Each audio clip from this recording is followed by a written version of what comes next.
Hello, welcome to another episode of the Motor City Metrics podcast here. I'm Rogelio Castillo. Alongside me is Yooper. Chris Brown will be joining us momentarily.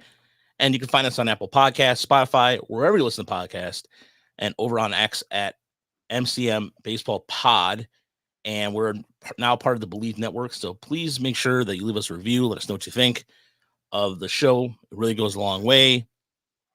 And of course, every episode we'll put the donation link in there as we start trying to spring up for spring training. So that's something that's going to be coming up, and we'll get more specific about that for the Tiger Mining Report. As Chris and I are going to be gearing up to do a podcast. We're actually going to be talking to Brandon Day. I'm actually talking to Brandon Day tomorrow, so he's going to be more involved in that. So also, please check out our friends over at Bleachers to Speakers on our YouTube channel, as they're live every Monday night at 6:30 as they go into they do a post game line show. Those guys do a fantastic job, so I need to plug those guys more often. And yeah, please do that. And also, let's just get this out of the way too. We're brought to you by our friends over at Bet Online. The holiday season's often rolling with the NFL in full stride and the NBA and NHL hitting their midseason form. Bet Online is your number one destination for all sports wagering with up-to-the-minute sports wagering news, odds, trends, and predictions. Bet Online is your top spot for everything pro and amateur sports. And it's not just the big four. BetOnline has information available at your fingertips with both a desktop and mobile access for any time at any sport that is played, from MMA to La Liga or Premier League. It has you covered. So BetOnline, head to BetOnline today. Remember to use our promo code BELIEVE, BLEAV, for your 50% off welcome bonus on your first deposit. Again, promo code BELIEVE, BLEAV, for your 50% off welcome bonus on your first deposit. Bet Online, where the game starts. Okay, so we got the logistics out of the way. Chris, all right. Look very menacing back. It's a menacing background back there. Very dark. No, it's good. No, it's good. It's good. It's good. Hold on, let me see. It's very foreboding. Yeah, it's very foreboding. Maybe it's that's perhaps Here we go. An omen because Slightly the Tigers didn't do anything during the winter meetings, but we'll get to that. Plenty to get to, though. So there was a lot of activity towards the last couple days for other teams, and we'll go over the transaction list. Chris Russo sent some jackass stuff, and I'll get to that a little bit later. But let's start with what the Tigers did not do. The Tigers did not draft did not participate in the Rule 5 draft. They picked up a pair of minor league pitchers in the minor league portion of the Rule 5 draft, and been working on some video cutting up. One from Oakland and the other was from the Rangers. And so that was really about it in terms of the Tigers activity. The AJ Hinch signing an extension, which he kind of gave a prelude to. We talked about this the other day when he was talking about having 1,000 victories. So that was a positive sign. Scott Harris was on MLB Network. Didn't really say a whole lot, but also I just forgot to mention this too. Tomorrow afternoon, Chris and I will be talking to Chris McCoskey of the Detroit News. That's going to be a bonus episode thing because Chris couldn't make it this evening. So we're going to record it, and you, if you can come along, great. Just wanted to give you a heads up. So show prep on the fly. Okay. But yeah, so the Tigers were relatively quiet, but then Tiger fans were not so quiet about the signing of Eduardo Rodriguez, who signed a 4-year, $80 million deal with the Arizona Diamondbacks. And the biggest thing was that he went to the West Coast. Arizona is not on the West Coast. It is a southwestern state. Let me reiterate that again for you geography people out there. It is a southwestern state. Gentlemen? Well, I mean, yeah, like we can get into the Erod stuff in a little bit. I think it was a very anticlimactic winter meetings in every regard. The Tigers didn't move up in the lottery. We weren't expecting them to, but the Nationals actually won the lottery but couldn't pick first, so they got stuck with 10th, which is a real bummer. And then you got Cleveland picking basically the next pick after that, winning it, which is, I'm sure, exciting for those fans down in Cleveland. But yeah, so there's nothing doing there. Tigers are going to pick 11th. And then, yeah, I thought they might take somebody in the Rule 5. I talked about RJ Dabovich. as a guy, reliever. But only 10 guys were taken in the big league portion of it, I think, which is among the smaller numbers in the last couple decades. And the speculation there is that it was considered kind of a weak crop, and largely because of the 5-round 2020 draft, there just weren't many players to pick from. So yeah, and then as you said, the Tigers didn't sign anybody, but honestly, there really wasn't much movement at all until like 11 o'clock last night when three things happened. Before that, it was basically like Craig Kimbrell signed with the Orioles for 1 year and an option for a second. Eric Fetty. Yeah, that's right. The White Sox got Fetty, right? Yeah, they got him at a 2-year, $15 million contract. Yeah, so it was generally just kind of a boring. Ohtani didn't sign. We'll get into that in a little bit, and then kind of waiting on Ohtani, waiting on Yamamoto to really set the market there, and then the bats just haven't been there. They were never in this class, right? And Candelario was one of the better bats, and him signing was interesting, and I think it was a pretty good deal for both sides. We've seen Candelario. There's a good chance that he can outperform that, particularly there in Cincinnati. I think would he get 3 years and $45 million with a fourth-year option. Yep. But he's also, there's enough questions there. There are enough questions there with Candelario still. Can he play third base at an average level? Is he going to play mostly first base? If he plays first base, is he going to give you enough power? Stuff like that. But I don't know. I wouldn't have picked the Reds for Candelario, but now they went and got a solid veteran bat, and I'm sure that'll help them. Well, he's insurance too in case any of their youngsters struggle in year two. Those guys they had up. I mean, they don't call it sophomore slump for nothing, right? That can happen. Now you got Candelario there. Really happy for him. I thought that was a really nice contract for him because a player at his level, I mean, that's kind of the career contract. I mean, this is his big year to be out there. It was a year where there's not many other hitters. So if he was going to score a deal, this was kind of the environment for him. And to get 3 years, $45 million, that's again, kind of toward the bottom end of, oh, wow, signings in Major League Baseball in terms of a number. But for him personally, I mean, that's life-changing numbers, life-changing money. So kind of happy for him. I always like that guy. Yeah, I'm pretty happy for him as well. He can play both first and third, and that helps out Cincinnati quite a bit, especially because they do have a relatively young left side of the infield too, and that brings up that. And Evan Petzold of the Free Press mentioned this, and I thought it was a really good point. That makes the Reds an ideal partner for the Tigers, if so be it, because the Reds do still need some pitching. There was talk about them. They did sign Nick Martinez back in the last day of November for I think 2-year deal. So yeah, and Pagan, a reliever. Did they get? Was it Emilio Pagan? Did they sign him? They signed a reliever for 2 years. I think so. I'm not 100% about that, but according to Stan in the chat, he said that Ken Rosenthal reported that Candelario will take third base, and the previous third baseman will go out to the outfield in Cincy. So makes a lot of sense. Yeah, and of course, the Jonathan India trade stuff started up with Tiger fans, what have you. But I mean, yeah. We discussed that a few months back with trading him for Matt Manning, and it was just kind of trading one underwhelming player for another. Yeah. I mean, he's among he could be the odd man out. I don't Christian Encarnacion Strand is kind of a first base DH type. They got Noelvi Marte, they got Ellie De La Cruz, so they do have a bunch of interesting players. But I think they could probably make it work without having to trade any of those guys. They may do it anyway just to get frontline starter, maybe get a Dylan Cease or something like that. But no, and the other, and not to skip too much, but I keep thinking about when the Padres they traded away Juan Soto and Trent Grisham. Those were two of their 3 regular outfielders last year. Like their 4th outfielder last year was Jose Azocar, and that was 2 of their 3 like left-handed bats. So I don't know how the deal would work, but the Tigers have kind of a few left-handed outfielders that they might be able to find a deal with San Diego if they wanted to. Carpenter, Badu, depending on how big of a deal you want to make. Parker Meadows. Like if you want to make something happen, San Diego seems like a decent trade partner. But who knows? Maybe they'll go out and sign some left-handed outfielders, and it won't matter.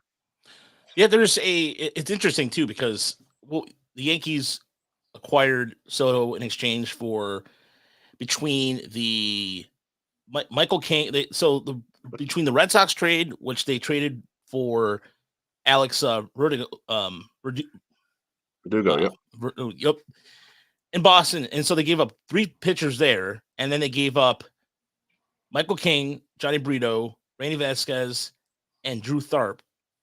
And so they gave up quite a bit of pitching. And reading what some people were saying, the Yankees still have plenty of depth to overcome that, which I'm kind of shocked by that because they gave up quite a bit of pitching to shore up that outfield that definitely needed it. And by the way, Blood Right, thank you for the $10. And he's in Cabal. So Kabul. I'm not sure. Kabul. Sorry, Kabul. I'm not sure if that's true. I don't know. I think it's probably 9 in the morning, 8 in the morning in Kabul. I don't know. But wherever you are, Blood Right, thank you, and thanks for watching. All right. Exquisite. So yeah, if he's that's look at you, Chris. That's another. There's a drinking game where Chris mentions geography. So it's 6:41 a.m. in Kabul. 6:41 a.m. Okay.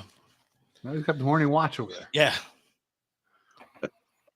So then, of course, continue on with some of the other moves that we just talked about. The Jared Kelenic trade, which was strange.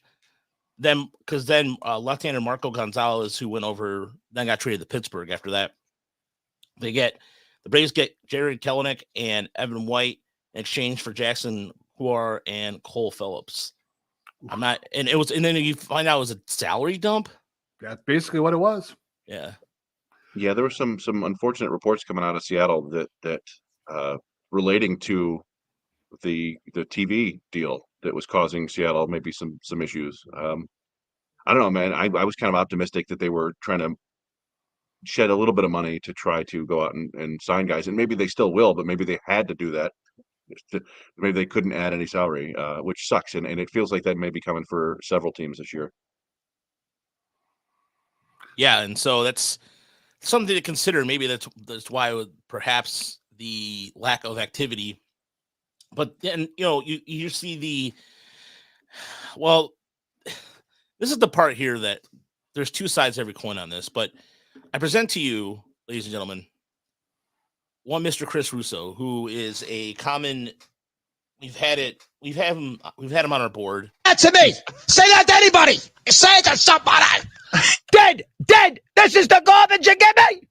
And I'm going to present to you what he said the other day regarding the Shohei Ohtani. And Chris and I had a discussion about this, but I'm interested to hear what the fans have to say. But here's part 1 of this rant. The fact that we're even discussing this is a complete joke. This Ohtani scenario sweepstakes, do you know when he won the MVP? He wouldn't even tell you what his dog's name was because he had his dog there when he won the American League MVP.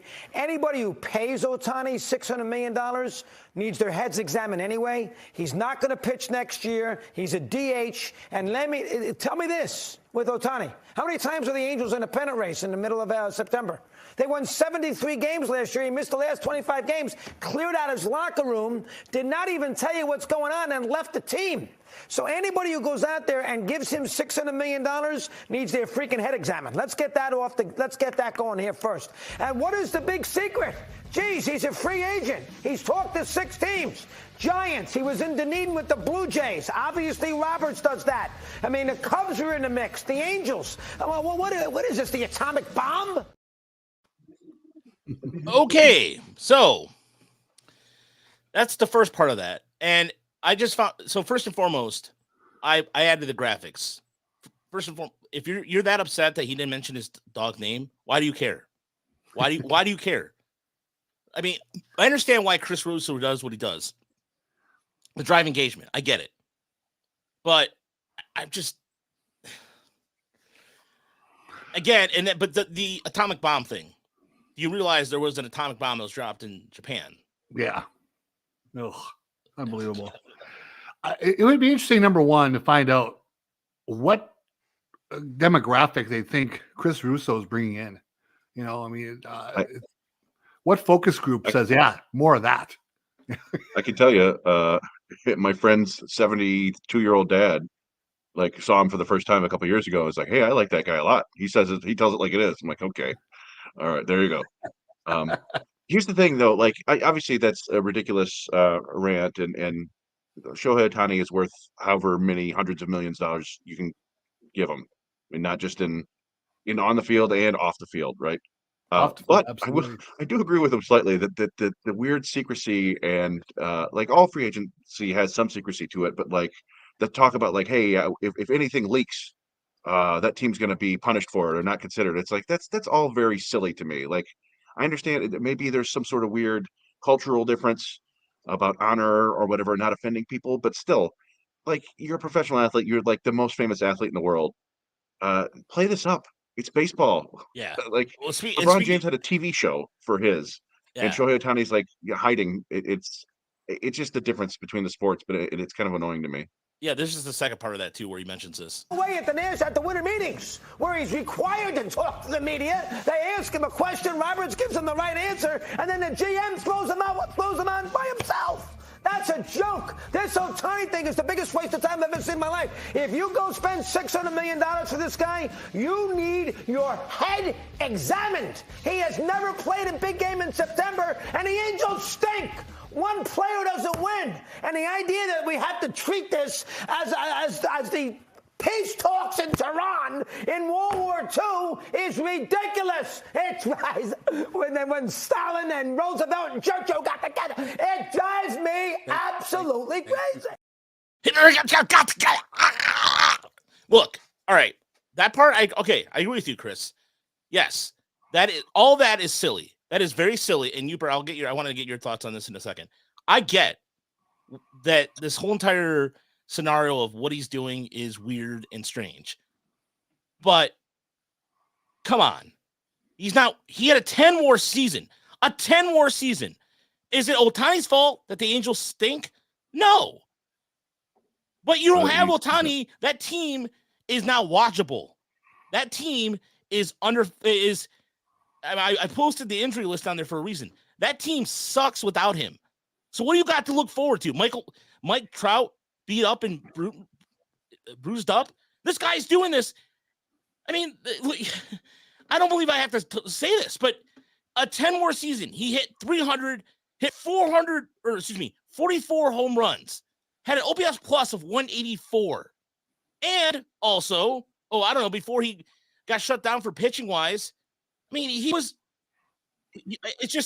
it blows my mind. You look at his numbers pitching wise. He was 10-5 before his arm injury with an ERA of 3.14. He had a FIP of 4, granted. And he was starting to struggle a little bit, but it was injured. He had 167 strikeouts at 132 innings pitched. And he hit 44 home runs.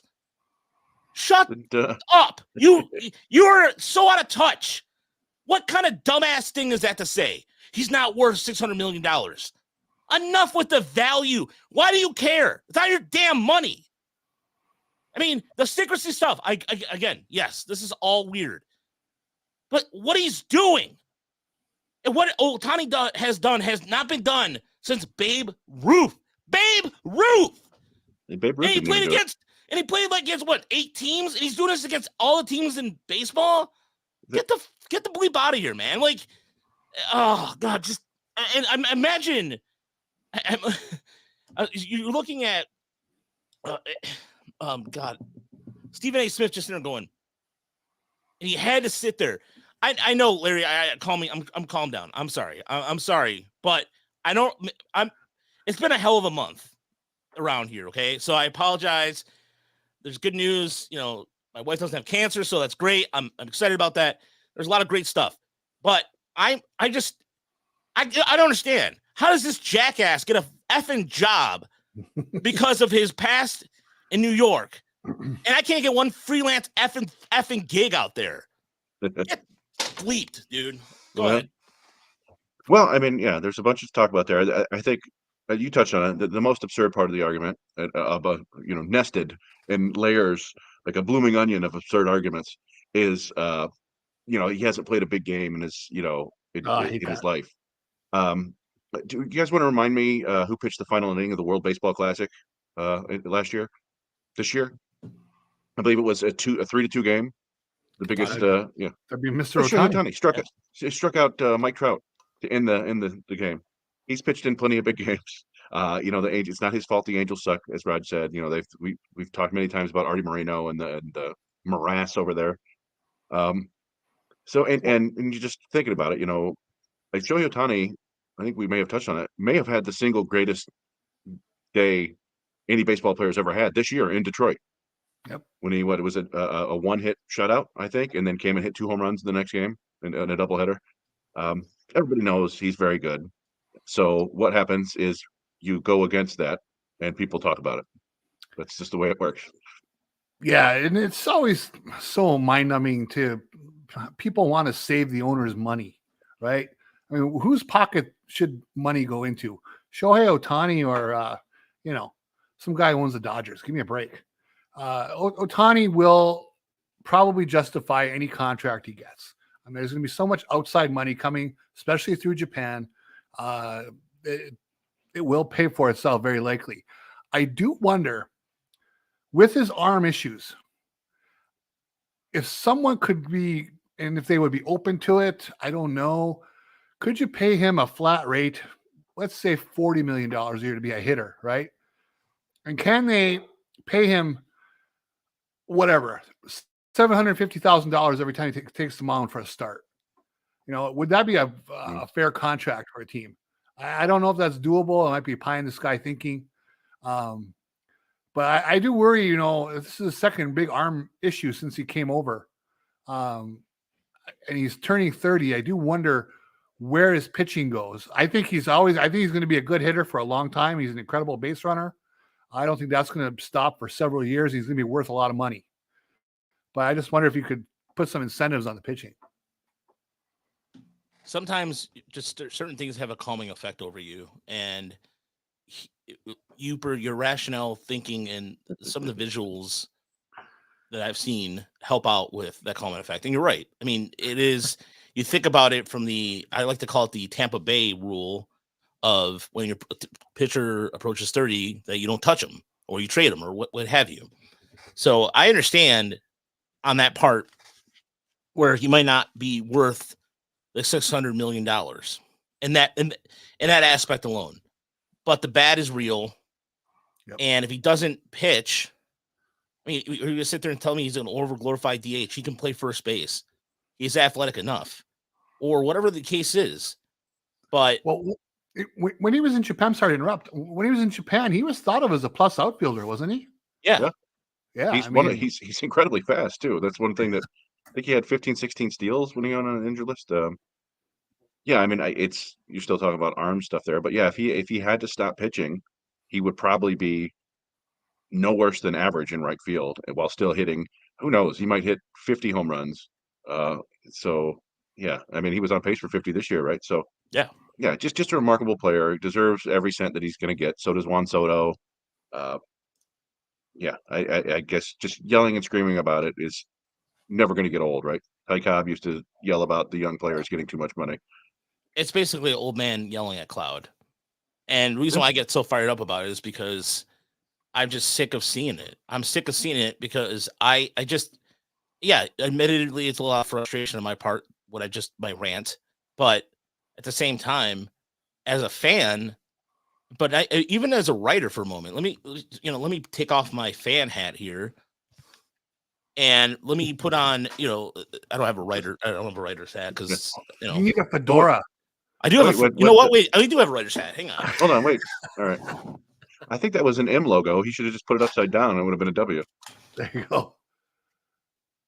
Okay, there you go. That's very writery. Yes. Extra. Yeah, I have my newsboy hat here, my newsboy writer hat for a moment, and look at it in perspective of what he's been able to do internationally for the game. And that is huge. Baseball needs superstars.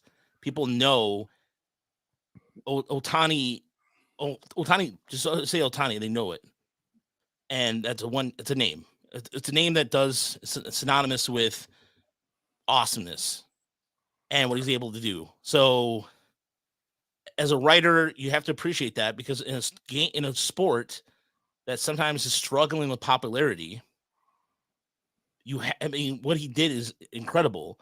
And to sit there and tell me that he's not worth that, it's like you're out of touch, man. And I don't get it. I don't get Russo. It is what it is. I mean, he just says a lot of Dead. This is the garbage you give me. all right. All right. But I do want to, and you know what though, in the Ohtani, in Stan, I agree with Stan here that he's a better deal of Soto because Soto is a rental the Yankees had to give up 5 players for. But there might be a good chance that the Yankees will do everything they can to extend him. But again, it is phenomenal that this guy, not even arbitration eligible, this is his 3rd team. Yeah. So. Yeah, you're right. Yeah, 25 years old, and there's every chance he's on a 4th team next year. I mean, he may not resign. He probably, the Yankees will make a great effort for it, I'm sure. But he could easily be on his 4th team before he's 26 years old. Sorry about that, Stan. I mean, I meant no offense to, pardon me. Let me rephrase that. Guys that are on him on TV who are out of touch. Stan, you're not in touch. Stan, you are in touch. You're a fan, you're the Hall & Oates lawsuit is really crazy. No, Stan, I give you a lot of respect because at least you keep up with it and you be objective. Russo just does things we call him Mad Dog, and it's just he wishes for days of when when Don Manley was the batting champ every year. I don't know, and I just don't care. So sorry, Stan. No offense for that. Dan Fernandez with a nice comment here. Feels like a symptom of the fact that nothing's going on. The entire week was Juan Soto, and why can't we talk about Ohtani? And he's right. Yeah. Dan, that's spot on. I like that. That's a good there. So I mean, there's plenty of people talking about Ohtani. It's just that the teams wouldn't. I don't know. It's weird because teams don't usually come out and tell you who they're talking to. It's just the reporters, dig it up a little bit more, and they were trying to dig it up this time, and then teams were being really cagey about it, and it just. I don't know. It felt silly to me, but it should be over. I think in the next week he's going to sign somewhere. The winter meetings, it's just so different than how it used to be, right? I mean, when I was younger, you would get maybe some reporter give a little recap on Sports Center at night. You might hear a snippet on the radio in the morning, and then you'd get your evening newspaper and read about what happened. It was so much harder. Now they need to try to fill all this time and all these online sites and everybody refreshing Twitter every 4 minutes or less. And so when there's such a paucity of action like this week, it just seemed like a desert, and you're stuck in the desert with no water. So where in the old days, even this kind of a meetings that they had, they could have parsed out the information enough to make it, at least sound interesting, like stuff was happening. But also, big trades used to happen at I think back to the Alomar trade between Toronto and San Diego that just lit up the winter meetings on the first night. And then that whole week was nothing but signings and deals. And it was like fireworks going off. And we certainly didn't have that. Yeah. And there's ideas about jazzing up the winter games, the winter meetings. And there's some good calls there that they want to do. And eventually maybe I think will happen, but let's get to the Erod situation, because it is the elephant in the room. So as I mentioned on the top of the show, he signed a 4-year deal worth $80 million with the Diamondbacks, and he got, I believe, 21. What was the exact money he got more than he got in Detroit? Was it 21 million more? 31. 31. So 4 for 80, and if he throws 150 innings in that 4th year, I think he automatically triggers another 100 or another 20 million. So it could be 500. And nice. So Chris Castanelli of Barstool Sports wrote a blog about trading. He was going to the West Coast to pitch for the Diamondbacks, and he also mentioned in his video he doesn't care about his family. Mentioned something about his family. I'm not gonna. If you want to look it up on Twitter or on Google, whatever the case is, you can look it up yourself. I did agree with the fact that there was a lot of pearl clutching when it comes to fans saying things about his family and just kind of. But in reality, I don't think the people stick it up for it. But I really think fans, there's a lot of betrayal here, and fans feel betrayed because of what he did. But I look at it this way. the man wanted to get paid, and the Tigers weren't willing to pay him. I mean, go ahead, Chris. Well, I mean, that's all it ever was. Yeah. So what the thing that frustrates me the most, and I'm sure if he went back and listened to us, we would probably speculated that he didn't want to go to the West Coast. But that's all that was. That's all it was ever, was people speculating. He never said that. He never came out and said, I don't want to play on the West Coast. In fact, he came out and said it wasn't against the West Coast of the Dodgers. I retweeted Evan Petzold's. Evan was there. McCoskey was there. Erod gave a press, not a press conference, but he spoke to the media after the trade deadline and said that specifically it wasn't about the West Coast. It wasn't about the Dodgers. He wanted the Dodgers to give him the contract he just got from Arizona, and he wanted them to do it then, and he thought he could use that as leverage to get it. And people get as mad at him as they want to. He had a no trade clause. It was his right to do that. It was the GM and the president of baseball operations at the time who did not have a backup plan in place. If you want to get angry at somebody, get angry at Scott Harris. I don't think you should probably get angry at anybody. I think it was a very unusual situation. I think Rodriguez gave everyone the impression that he was going to approve that and then changed it up at the end, but it was within his rights. So it's weird how like this whole narrative developed. Like, oh, he didn't want to play on the West Coast. Never said that. That's just something we all invented together. And now we're upset about it because he didn't. I don't know. It's dumb to me, and I'm glad that hopefully this chapter is over. I don't know the next time the Tigers play the Diamondbacks. I'm sure people will go and boo him, but it's very, very silly. He pitched well when he was here. It was a strange tenure for sure, but he did his job when he was here. And the Tigers need to find a replacement because he was pretty damn good last year. He was at points. Yeah, I mean, he certainly had, that streak through May and before he had the thumb injury, where he was untouchable. I've always been a little bit of the low man on Erod. Not my style of pitcher. Hurt a bit, missed a lot of the previous season, wasn't the most reliable guy in the world, but still a good pitcher. And I'm not saying they won't miss him. But I think that he is replaceable. I think they certainly have the money available to bring a replacement in. It should not be an issue if they intend to do it. They should be able to get it done. In terms of we talked about it before, and Chris just mentioned it. He had every right to do what he did. I agree with 100%. That any blame is on the Tiger front office not having an alternative in place, or just having that all their eggs in that basket, if that's what was the case, to go to the Dodgers when he had the ability to nix the whole thing. So at the end of the day, they've lost out on a couple of prospects, or one anyway. Probably not the end of the world. Would have been nice, but it's kind of a thing where you just move on from it now and really kind of concentrate on who's going to fill those innings. And there are guys out there available. Yeah, and that's where exactly it's how the Tigers address it from here. Now, if the Tigers go out and going through the bargain bin and get some project, then yeah, you can have every right to be pissed even more. But if they go to Pelfrey Mart, yeah, they go to Pelfrey Mart, yeah, they go to P Mart, yeah, the Pelfrey, yeah, for Pelfrey Way. And I do. Go ahead. No, you go ahead, Reg. I was just gonna say. The thing is, too, enough about attacking him about him taking his personal absence. That's the thing that I don't understand about fans about this. It is a game. It is a game, and you have literally no idea what somebody's doing with their personal life.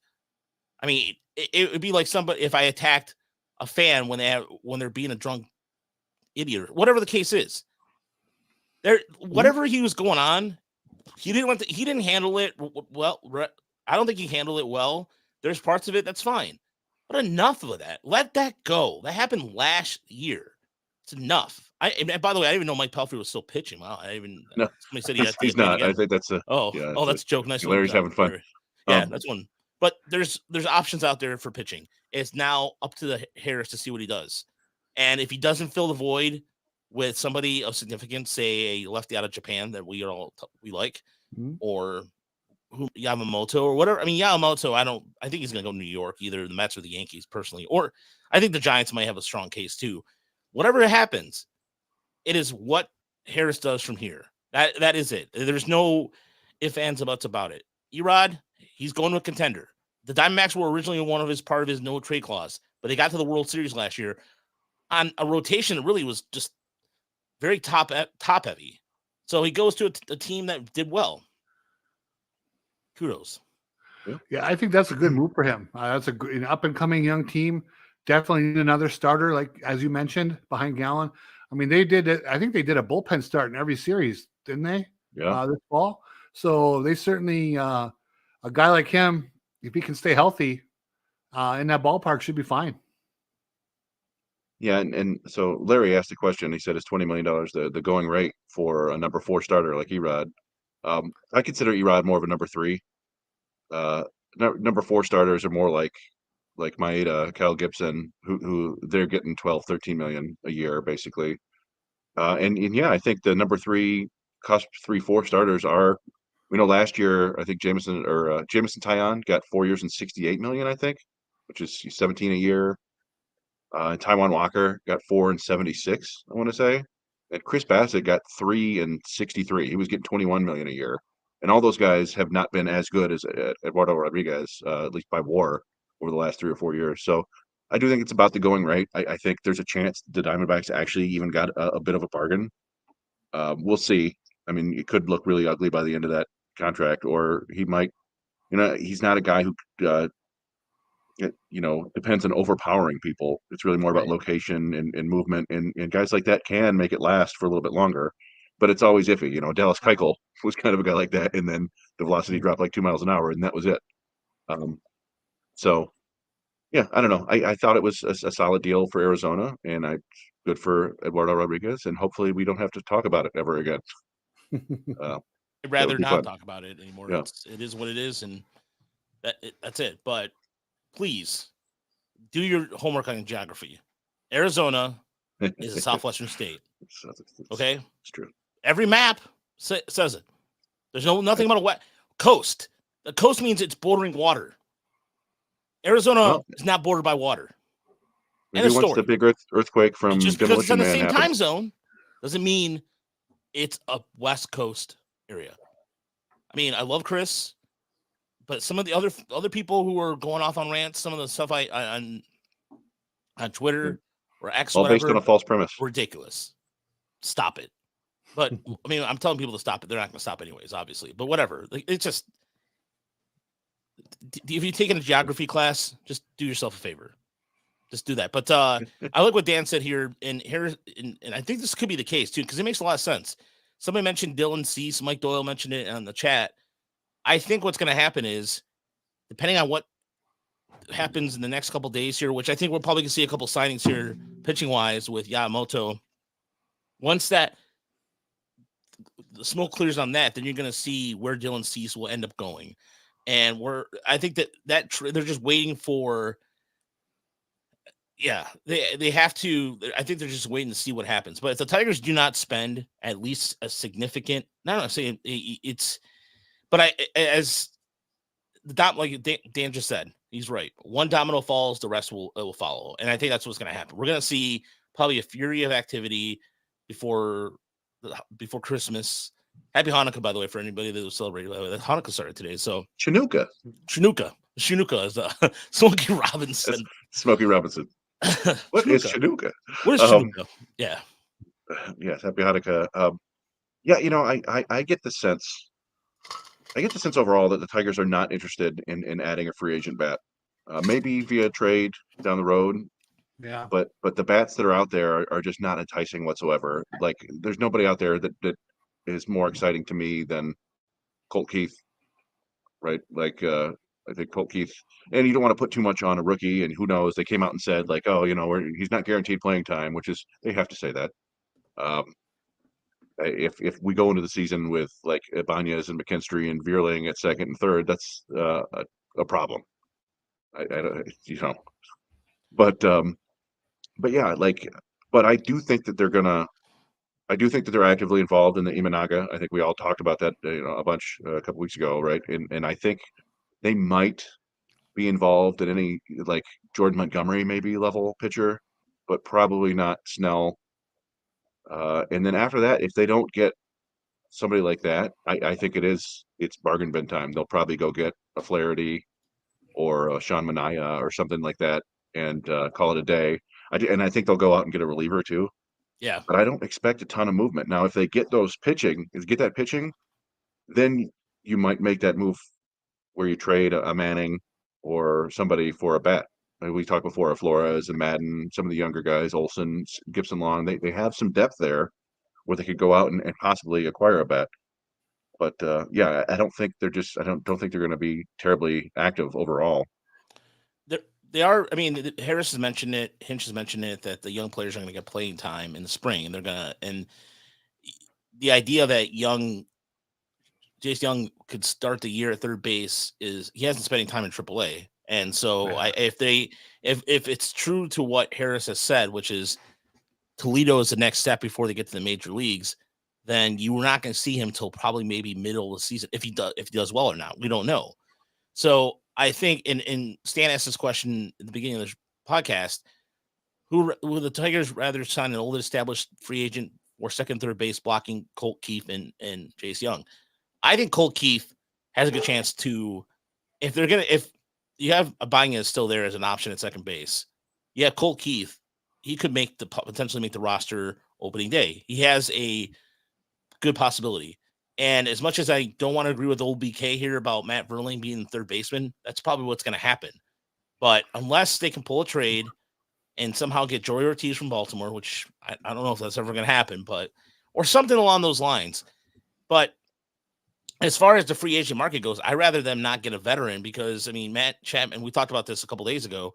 I don't think you're going to spend that kind of money on Matt Chapman because it's too much of a liability. So why not? If you're going to have a place, if you're going to trade for a bat, they're going to trade on somebody who has some right-handed power. I still think this team needs right-handed power. I still think that there's a lack of that. And even, Codify posted this earlier that the Tigers, according to the Fangraphs, has the 7th best outfield projection in 2024. That's great. But you can't, if you don't hit, it doesn't matter. I mean, the Akil Baddoo to New York stuff is now gone because New York has dressed their outfield to win swift blow. Baddoo to San Diego. Yeah, well, there we go. Go get Adam. It was the Mazer kid from Iowa that Robin Lund coached up. Or Jake Baddoo. Cronenworth too. He's also allegedly on a trading block. He is a Michigan native. He went to St. Clair High School near the Thumb, which is in the East China area. He went to the University of Michigan, and it would make sense. But then again, that would block somebody. Go ahead, Yooper. So we're past the meetings. Pretty soon, Christmas will be knocking on our door, and we'll be in January. At that point, because right now it's still technically kind of early in the hot stove season, right? There's still plenty of time, quote unquote, to make a move. But that time starts to tick once we get into January. And I just wonder, how long of a deal do you think Matt Chapman really will command? I mean, you think that's like a 4 or 5 year commitment? I'm not sure that happens. I think with the Candelario deal, I think that the best he can hope for is probably 4 with an option for 5. Because Candelario has basically been the same hitter over the last 4 years. They both have, I think, a 110 WRC plus. Chapman's a better defender, but I don't think that's going to buy him a lot more time because, generally defense doesn't get better with age. So right. I think you're right. But I still do think he'll get a multi-year deal. I just don't think it's going to be like, a 6-7 year, monster contract. No, and you make a good point there, Yooper. I mean, if based off his health and based off his age, but what I see happening is there's going to be a team out there that is going to want possibly a name, and that's what's going to happen. They're just going to fall in love with the name and possibly what he can do. But at the same time, I think if he did it like an Andre Dawson kind of deal, where he signed like a year deal, like a 1 year deal to prove himself. I mean, remember that he couldn't find, and he signed with the Cubs and put out. I think he won the MVP of that year too. And I think it was 80.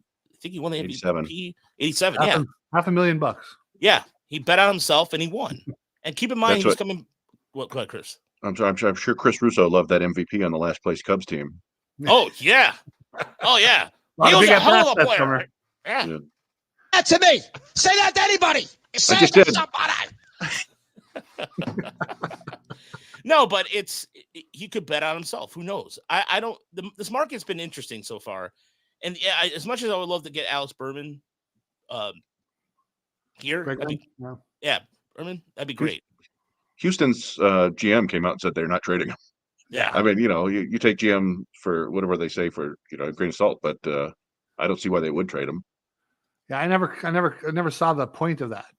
I didn't get that one. Yeah. I think what's going to happen. We don't know how. I think I will say this, and Mark Gurash, I know he's not a friend of some people around here and what have you, but he did say something that I think is very true. I think Harris is being ultra cautious when it comes to these things. I mean, I think that he hasn't made that quote unquote signature move yet, if you will. So he's a year in, but I think people that are, I don't think I'm going to give him the benefit of the doubt. I think it takes, we'll see who does second year here, but the fact is he's already improved the minor league. He's done a lot. He's done a lot that's not seen, that we've seen behind the scenes, that I give him a lot of props for. I mean, they're getting a new facility in Lakeland for the first time since the 70s. And they are getting, again, I keep talking about this. I talked about this in the minor league podcast. The players are getting fed better. They're getting into modern baseball. If there's one thing that Harris is doing, he's pushing and shoving his team into modern baseball. They've been so behind. And now it's the time with the money they have. And I agree with Tiger Town here. They need to spend a little bit and get that going. And they got Jason Benetti. They shot the moon with Jason Benetti. I know it sounds like okay, but how the hell? Nobody. I mean, absolutely nobody. Even people in, I don't know, say Erie, Pennsylvania, did not think that Jason Benetti would be a Tiger broadcaster. Nobody. No, maybe it turns out he didn't want to move to Nashville. The White Sox was going to Nashville. It was an ugly rumor or supposedly that Reinsdorf met with some people in Nashville. Yeah, I mean, that's basically what we got out of the winter meetings. Is we got AJ Hinch's comments on the direction of the Tigers and Jason Benetti's comments on the direction of the Tigers, and they were both very encouraging. And these are guys who are in the game, right? They're seeing Benetti tried his best to say like, "Oh, I had to get the hell away from the White Sox." Like he's tried not to say that, but it came out anyway. Like you could just tell, like, oh yeah, all right, he was that was a bad place for him. Yeah. So there are good signs that the organization is on the right track. And I just think, I'm not a huge poker player, right? But you to kind of strain a metaphor here, like there are times to go in and there are times to just check. Like, and I don't know if it's like we want Scott Harris to do something big, but you go chasing a pot in poker, you lose all your money pretty quickly. Like things can go wrong very quickly. Speaking of the White Sox, and look at the Padres. The Padres, and I don't have any issues whatsoever with everything that they've done. It's kind of a bummer that they traded away Soto, but they're kind of the White Sox with money. Like they try, they swing big, and it hasn't worked at all. Like sometimes you just have bad luck, but you got to try to do things that make sense and not just like the Padres. The one thing the Padres did that didn't make any sense to me was sign Xander Bogaerts to a $280 million deal. Like he's a very good player, but you didn't need him. Right. And because you signed him to that, I don't think you could. And they may not, Soto probably wasn't going to negotiate no matter what, but I think they kind of hamstrung themselves. And so, and you don't want to give a GM or a president an excuse for sitting on his hands forever, but there really are times where you just like it makes more sense to not go play the game, boy. You gotta learn to play it right. You got to know when to hold up, know when to fold up, know when to walk away, know when to run. Did you hear that at all, Chris? You act like you'd never heard that song before in your life. I heard it. Yeah, it was, but it came right over me as I was talking. So I was like, "Well, are you?" Oh no! No, wait, no. You stopped talking. You played it. No, in my headphones, it just drowned me out. I don't know how it sounds on the podcast. I couldn't. Oh no. Like, all right, well, I'll just You're stop done. talking. You're done. You're done talking though. Wasn't I he was done still talking, You? and it was playing in my headphones. Oh no. I'm sorry. No. I'm sorry. No, That it's all wasn't. good. I thought you were just like give me the old the crooked Oh stick. And no. I was trying to give you the props because I thought I was trying to play up to the fact that almost like you're leading to saying the lyrics. When he finished speaking, Yeah. So back toward the wind. no, that's my bad. Okay, my bad. No, it's all good. No, and old BK made the point too, and I'm not saying like Scott Harris should just not do anything forever, but like, do you force a Tarek Skubal trade right now because just to make something happen? No, you would do it if it made sense. And so far, I don't know if there's been any big moves that make sense. I've talked before, like you said Evan, I think, brought up the Reds as a possibility. I keep mentioning the Padres. Like I think there are moves out there that the Tigers could make that might make sense for both teams, but I just don't know if right now is the big time to make the big free agent signings because it's just they're not really there, other than maybe Imanaga. Yeah, and that would make total sense. Imanaga would make sense. They all make sense. I mean, but it's what they want to afford. And you're right. Do they want to make the splash now versus maybe having a better free agent market, at least on paper, next year? Although we don't know who will make it to the market and who won't. You look at this week, they didn't take a player in the Rule 5 draft. And the thing that was telling to me, though I still believe something significant will happen. I mean, they were at 38 on the 40-man roster, right? They had 2 open spots.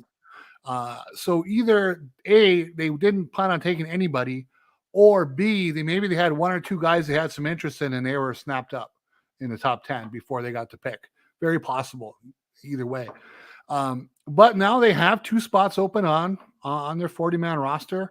Not that it's never hard to add somebody to the 40-man roster. It's not a big deal, but now they have 2 glaring holes right there that they can fill. It's going to be interesting to see how aggressive they are.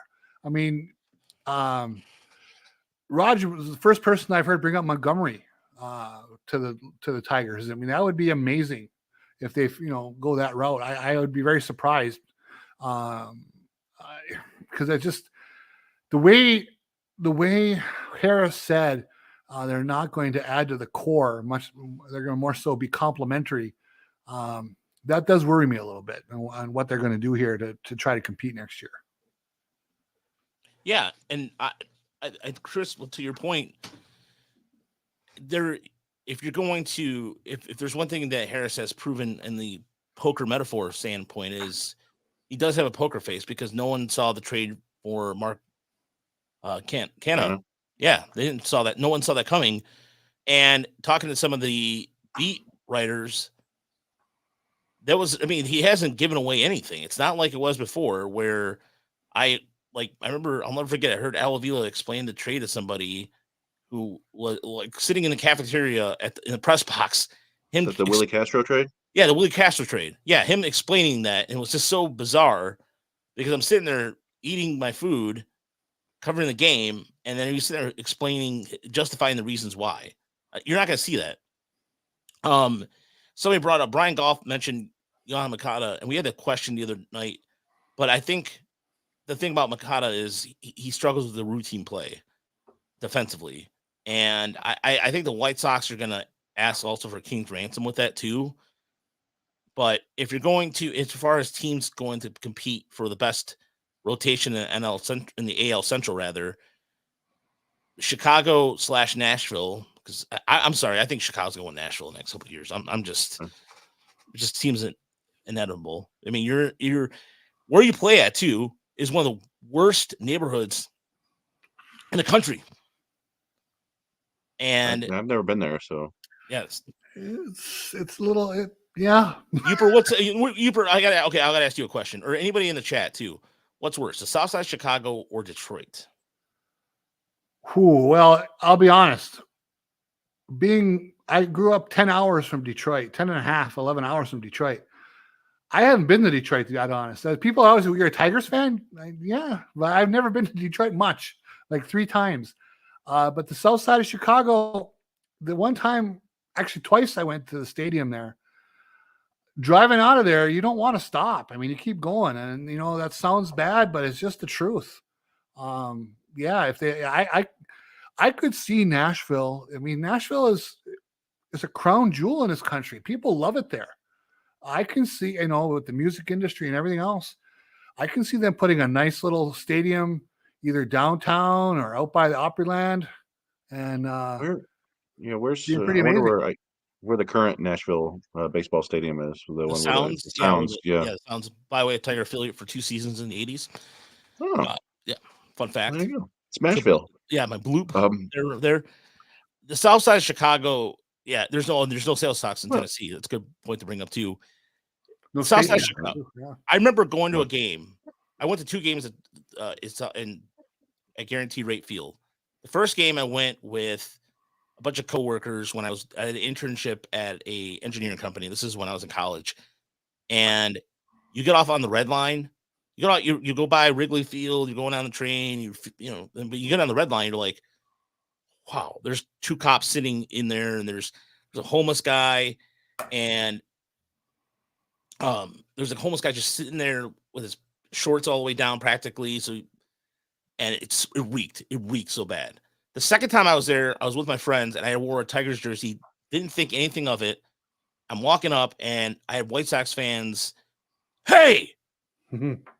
and it just going off and like, don't you wear that gear on here? And like, and I was ready to say something. My buddy Ray goes, Nope. Roger, shut up now. I'm like, no, you're right.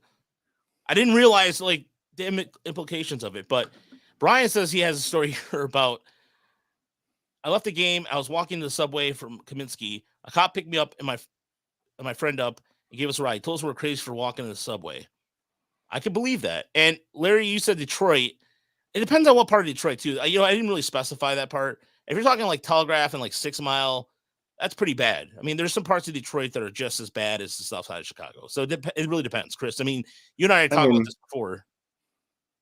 Yeah, I think Detroit in the 80s was kind of a harrowing experience at times. The Foxtown area where Comerica is and Ford Field is, and that's just fine down there. It's a nice downtown area. So yeah, but like I said, I haven't been to a White Sox game. I'd like to go one of these days. I've been to Chicago several times, and any large city is going to have some issues. But yeah, I mean, South Side of Chicago is kind of famous for being dangerous. But then I don't know, like East St. Louis was a place that people used to always talk about, and South Central Los Angeles, and everything just kind of goes in cycles and then gets gentrified, and it becomes a new place. Like Harlem Brooklyn? used to be a terrible place. Yeah, Harlem used to be a great place, and then became a bad place, and then it got gentrified, and it's just like Brooklyn now. People are priced out of Brooklyn now, and Mike Doyle says Charlotte, which would be ironic because that's the Chicago's AAA affiliate. So imagine them moving to the AAA affiliate. That'd be one of the best kind of vistas in professional baseball. The view from the Charlotte Stadium out to downtown Charlotte is really spectacular. It's up there with like Pittsburgh, in my opinion. Yeah, and also, I mean, people forget about Cleveland too. Cleveland is also, there's some parts of Cleveland that are also dicey, but there's also parts of That's Cleveland everywhere that you are go. you're right. I mean, there are a couple places here in Des Moines you don't want to go.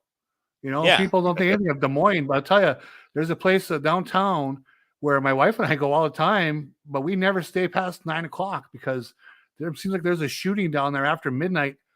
And this is just in the bar district every Saturday night. So, no one's immune. Yeah. In another part too, I forgot about this, and somebody mentioned this.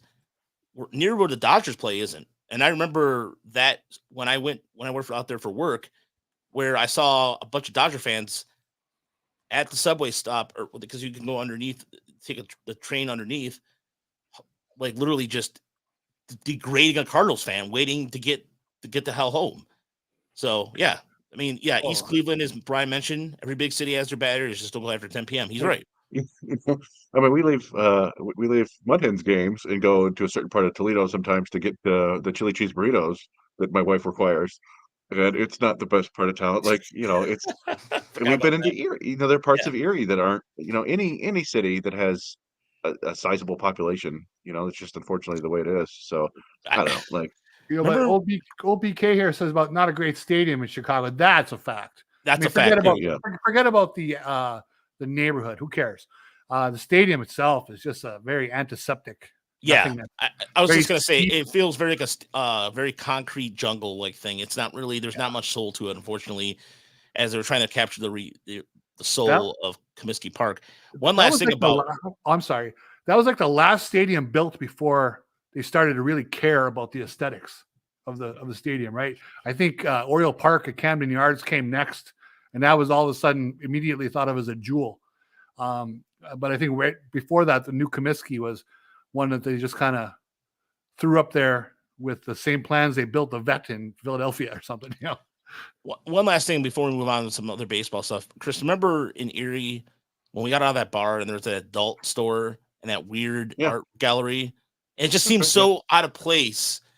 But then you go see the fountain by Erie. It's just, yeah. So never had any problems except for a few stolen cars. Interesting. Yeah. I wonder if you saw that. I wonder if you saw the episode of Buzzkill. Remember that? I've talked about that before, right, Chris? God, the old MTV show? Yeah, the old MTV show where they showed the skit. This is like a show that came out in the 90s where they took the premise of the skit was you pay $1 and you hit a bat on the car. Like you just destroy this car. And then one of the guys comes up and goes, "What happened to my car?" It was all rehearsed, and then ambulance comes out. It's a fantastic skit. And it was right by the old Tiger Stadium. So anyway, let's move on. And in terms of what other else thing going on baseball wise too, we talked about the Jerry Kalanick trade. We did talk about that. I feel like we're missing something. The Wisconsin governor okayed a $500 million plan to upgrade the Brewer Stadium. No. So speaking of stadiums, I always feel conflicted about that because it's always nonsense that the city and the taxpayers have to pay. But I feel good that Milwaukee would then not be losing their baseball team. No, we didn't discuss the Soto trade very much. I mean, we touched on it a couple times, and it's funny. I've seen some people talking about again how the Padres kind of blew it, but it wouldn't shock me if they end up okay out of this. They gave up that big package of prospects, and CJ Abrams had a solid year, kind of reminiscent of Bobby Witt's first year 2 years ago, where I think he stole almost 50 bases and hit like 18 home runs, but was still just kind of an average player overall. But the other players in that deal, I'm a big fan of James Wood, but there's still a ton of risk there. He's only a 20-year-old outfielder, but he's 6'6", 6'7", and wasn't. He played very well this year, but wasn't dominant, and the strikeout rate got kind of high. And Robert Hassel III, I think, is just a bust at this point. Maybe it's too early to say that, but he hasn't done anything since coming to the Nationals. And who else did they get? Yarlin Susanna, who throws very hard, is an interesting pitcher, but hasn't been on A ball and walks everybody. So, they gave up some talent there, and they only had Soto for a year and didn't win anything. That was, that part sucks. But that Thorpe kid they got from the Yankees was arguably the best pitcher in all of minor league baseball last year. I think they were talking about he had led the league, led the minors in strikeouts, and had like a 65% swing and miss rate on his changeup, or 65% whiff rate. So I think they did okay. It's a bummer to lose Soto, but people kind of dunking on the Padres doesn't make a whole lot of sense to me. Oh, I think with the disappointments they've had, they probably needed to shake things up. And they know, I mean, they've been around him now for a year and a half. They probably knew they had no shot at retaining him, or very, very limited. So why not make the move to get the best deal they could get? They got some useful parts. They've tried the star-laden approach. Now, maybe they're going to go a different direction. Yeah, and it was one of the things we talked about in the Discord was, and I saw this on Twitter, and it did strike me as kind of funny, is that Padres just had the most ridiculous bad luck year of all time. It really was. They went was it 9-32 in 1-run games or extra innings games? Because other than that, they actually had a lot of things go right.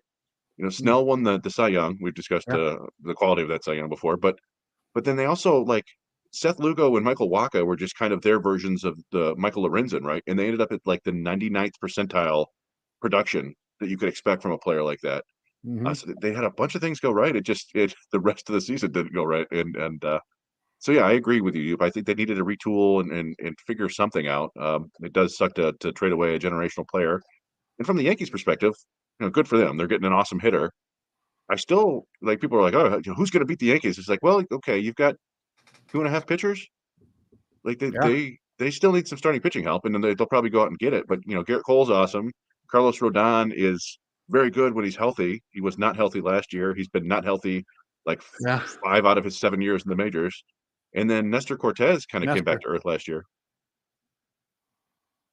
Yeah, and this was a guy and Cortez, who got a lot of swings and misses, but it fell off the map a little bit with that, right? I mean, his secondary stuff kind of suffered last year. Yeah, and he may have been injured too, and I don't know. It's just, I mean, the Yankees aren't done. I'm sure they're going to go out try to get Yamamoto or Imanaga or Jordan Montgomery again. I don't know, but I don't know. It was certainly an interesting trade, but I think any wild overreactions there are a bit much. Oh yeah, and Stan brings up Frankie Montas. Yeah, Montas. Yeah, Montas. Yeah, I mean he's a free agent. He is he's kind of a risky free agent signing, right? I don't remember did he have shoulder surgery? Not sure. Yeah, I think it was shoulder surgery. I mean that's always scary. That's Brandon Woodruff had the shoulder issue. Clayton Kershaw had the shoulder issue. I don't know. That's a 1 year, really low base, all kinds of incentives loaded in there for him. If you want to take a shot, right? That's what you do there. Yeah, and then he's a guy, and we've brought it up before, but it's Tyler Mahle, the former Reds, former Twins pitcher who went out and had Tommy John surgery, right? And now is now a free agent and might not pitch this year, but had he been healthy, would probably have gotten a Rodriguez-sized deal this year. Eduardo, maybe. Who knows? If he performed, but that's a guy you can go out and get maybe to a 2-year deal, like you said, where it's heavily incentive laden. But we haven't heard much about any of these injured guys, really. There was some small talk about Luis Severino, I thought, but I don't remember from whom or to where. I think he went to the Mets. Did he go to the Mets? I believe he did. I'll double check that, but I believe let me double check that, but I believe he went to the Mets. That sounds about right. From a Tigers perspective, do you think you brought up Seth Lugo, right? And not a long track record, certainly coming off a nice year. Do you see the Tigers go for a guy like that versus a Montgomery? That one, it depends to me on whose stuff they view as better, right? And Lugo has long been known for having this crazy spin, right? And he's figured some other things out.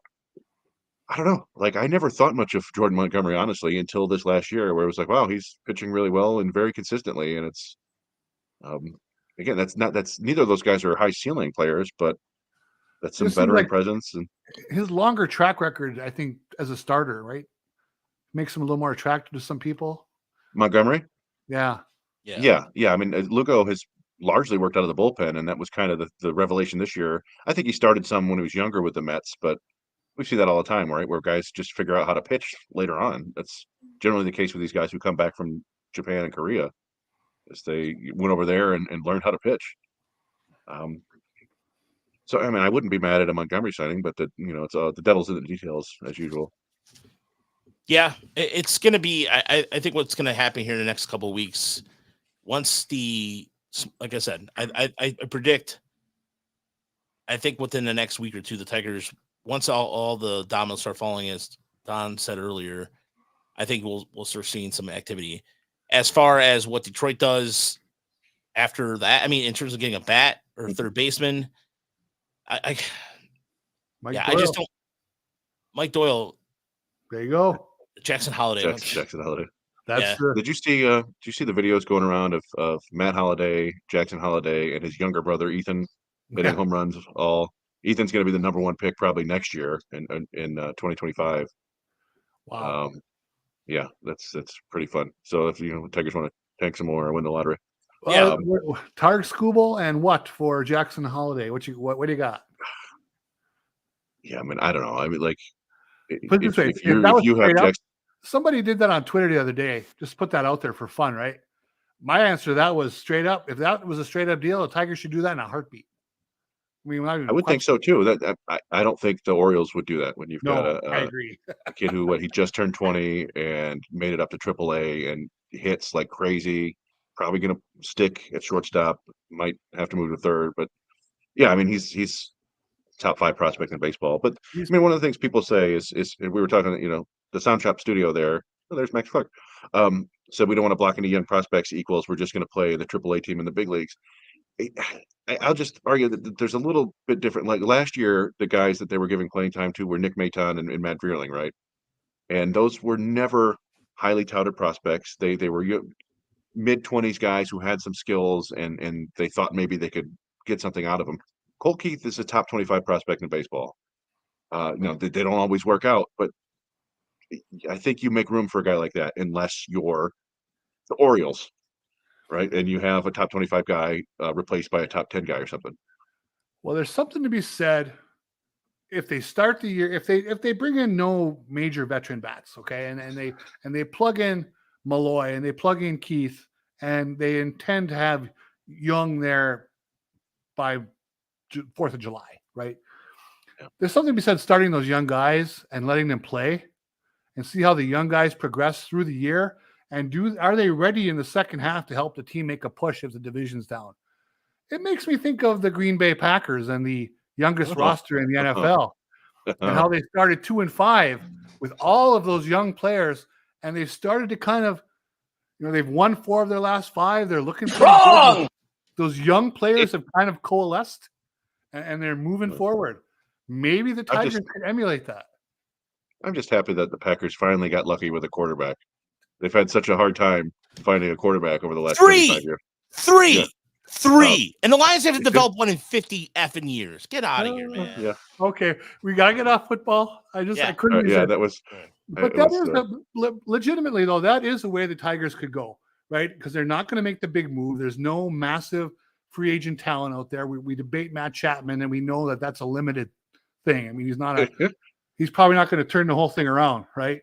So just plugging those young guys in and letting them play, but having the patience to live with their mistakes, right? Having the patience to live with a 2 for 28, okay? Will they have that? I hope Scott Harris is that kind of guy who can, and Hinch, that obviously that they can massage their way through that without, pulling guys in and out all the time.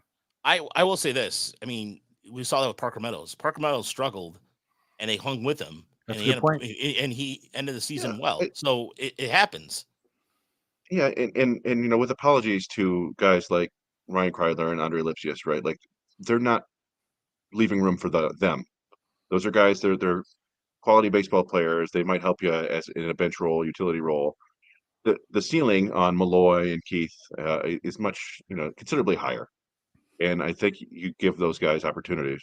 That doesn't mean you can't go out and sign somebody, but when the options aren't there, like I said, like who's the big free agent second baseman that you want to go sign? Crickets. Is Gurriel? Does he still play second base? Is he an outfielder now mostly? And even still like. I'm surprised, by the way, he hasn't been signed either. It's I was actually kind of surprised. And we bring up Andy Ibanez, right? If he has a year like he just had, the guys that can bring in are going to be what? A tick better, a 5% increase better, not a game-changing thing. Yeah, I think it's more important for the organization's future in the next 2-3 seasons to see what these young guys can do if they have a chance, if you think that they can make it as big leaguers, than to sign another middling. As you said, like somebody mentioned Whit Merrifield. I think Whit Merrifield is basically Zach McKinstry at this point. McKinstry, cooled off considerably, and Merrifield has had some ups and downs, but I just that's just kind of the point. It's like there's nobody out there who's just an obvious upgrade. You're not going to go out and sign an Ozzy Albies or something like that, or a Jose Ramirez. So stick with your young guys because it's important to know if they can play. And Colt Keith is largely ready. I mean, you have the quibbles about his defense, and they may always be there, but kid hit 290 with power in AAA as a 21-year-old after hitting 300 plus with power in AA. It's you want to see what he can do in the big leagues, I think. Yeah, I mean, at this point, you might as well. I mean, I think Keith is a viable option, and if they're willing to be patient, I think they will. I mean, I think Keith's ready. I don't think Young's ready because I still think he needs time. And if he's going to play third, he's going to need all the time in the world because that's just not an easy thing to do. The question is, what do you do with Justin Henry Malloy? Because if he's not adequate outfield, I mean, what is he, a first baseman then? But you got Spencer Torkelson. There's just a lot more. It's more intricate than what you think it is. And so I think they're going to look eternal too, perhaps with Montero maybe going out of the bullpen to start the year. He's on the 40-man roster, but we'll see. I think that's just he's really the next couple of weeks. Merrifield, I think, is a better version of McKinstry, but as far as that goes, somebody's asking us about our opinion of Chris Ilitch. Well, let me talk. I mean, yeah, I think it's there's not much. I don't know. I mean, he's got a lot to signed prove. some players. Yeah, I agree with that. That they're still running a bottom 10, possibly bottom 5 payroll in baseball, right? They did spend some money a couple of years ago, but I don't know. We need to see a lot more. Here, right? He was quoted in the Free Press saying he has the fire in the belly to compete. Okay, that's a big statement, and he's never really proven as anything more than Taco Bell. Okay, that's where that fire in the belly came from, or Taco John in your case. Okay, yeah, there you go. So they've made a few signings that middling signings, but they haven't blown the doors off for the big investment. They've kind of used Cabrera as kind of a tax on what they're doing. That's eliminated now. Now this year they want to say, well, the market's not great. There's nobody to invest in. Although Yamamoto, they certainly could try, but they're not. I don't think. Imanaga would be a good step. But next year, if the premium players are out there and the Tigers aren't in the mix aggressively, that will say a lot about Chris Ilitch and what he wants to do. Now, Raj is right. They're investing in some of the infrastructure. That comes, out of someone's pocket, and that's a good thing. But in terms of it's about what you do on the field, and you got to win. And this club has not won in the Chris Ilitch years. So he's got to put that stamp on the organization if he intends to do it fairly soon. I will say that if you're seeing, here's the thing too, and before we get out of here, look what the Cincinnati Reds are doing. The Reds are making moves, and they're a smaller media market than Detroit is. Mm-hmm. So you can't tell me Cleveland's not going to spend money because that's not what they do. They don't do it. They got the first pick. They're happy. But Cincinnati, I mean, I was surprised they are spending money because their owners said a lot of really weird things, but they have a young core and they are really supplementing that. They're getting supplemental players for this core that they have. So if Cincinnati can do it, there's no excuse why Detroit can't do it. It's plain and simple. Yeah. Well, and a lot of what Cincinnati did last year was driven by their exciting young rookies who across the board played pretty well, which is unusual. And I wouldn't expect that in from the Tigers rookies, but they really brought up a ton of talent last year. And when you do that and the guys come up and play well and look like they can be big leaguers, that changes the outlook of your franchise a lot. Because then suddenly you're like, okay, the window is open right now. We've got 6 years, and so let's spend some money now, let these guys grow into their positions and see what we can do. So, yeah, I don't know. If Keith comes up and Malloy comes up and they both look like viable offensive players, they could link them in the lineup, and suddenly Javi Baez is hitting 8th and Parker Meadows is hitting 9th. Or 7, 8, 9 with Meadows, Baez, and Rogers, you got something there. So, yeah, I don't know, but again, I think you need to see a little bit of that before you go and spend some money on supplemental pieces because they're not supplementing a whole lot right now. Yeah, and exactly. It's somebody, by the way, mentioned Trevor Bauer in Detroit. Hard pass. there's much better options out there. I mean, they could go with sort of Gibson Long eternally. I'd be fine with that. Yeah, the talent may still be there, but it's not worth the headache no matter what. Yeah. And you don't really want that guy in your locker room a lot. I don't think. I think Mookie Betts has said some nice things about him before, but generally speaking, you don't hear a lot of good, commentary from him on him from other players. And yeah, it would just be an ugly look. We went through that with I've forgotten the catcher, the random catcher they brought in a few years back, who had been suspended the year before for domestic violence issue, and it was just Wilson like, Ramos. No. no, it was he didn't even make it. He didn't make the club. She came in for spring training, and then they cut him. Derek Norris. Yes. Yep. Yeah, thank you. Yeah, that's what it was. Yeah. Yeah. And look, like I said, if they get a bat, I do like the idea of them getting a veteran bat. There's no. The Reds are able to do this. Let's see what the Tigers can do. Even Pittsburgh's making some moves too. I mean, for whatever that's worth. And so, do we think Canna is a DH? I think from what Hinch said at the press conference, I believe he's going to see some time at DH and first base. So he's going to relieve Torkelson because Torkelson played over 130 games, I believe, at first base last year. So it's totally a possibility.